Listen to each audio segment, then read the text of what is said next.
शारीरिक व्यंग असेल तर त्याच्यामुळे मानसिक व्यंग पण निर्माण होतं का?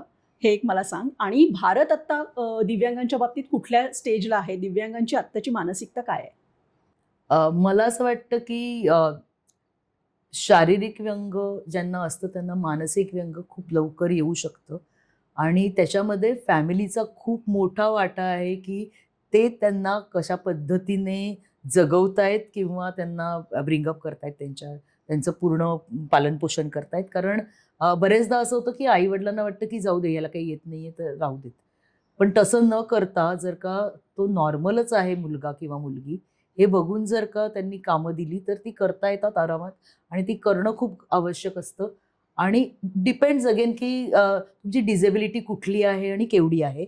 पण जर का तुमचं शारीरिक व्यंग असलं आणि जिकडे तुमचं मानसिकता तुमची चांगली असेल, तर तुम्ही ती चांगली टिकवणं खूप आवश्यक आहे, की जिकडे नेहमी आपण सिम्पथी म्हणतो, सिम्पथी न देता empathy which is more important. हं. की आणि त्यांना जितकं जास्तीत जास्त तुम्ही मोटिव्हेट कराल, तेवढे ते चांगलं काम करू शकतात आणि ते काम जेव्हा ते चांगलं करू शकतात, तेव्हा त्यांचा कॉन्फिडन्सही वाढतो.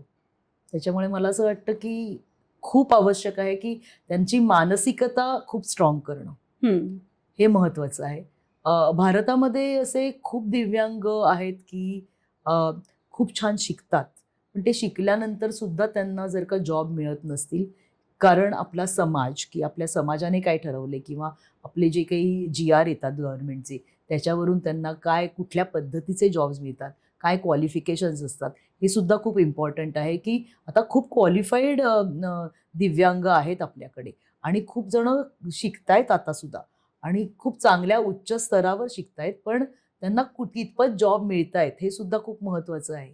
आणि ते सगळं बघणं सुद्धा खूप महत्त्वाचं आहे, की कुठेतरी मला असं वाटतं, की सरकारने इथे कोणाला तरी ऑथॉरिटी द्यायला पाहिजे, की त्यांना डिसिजन मेकिंग पॉवर द्यायला पाहिजे.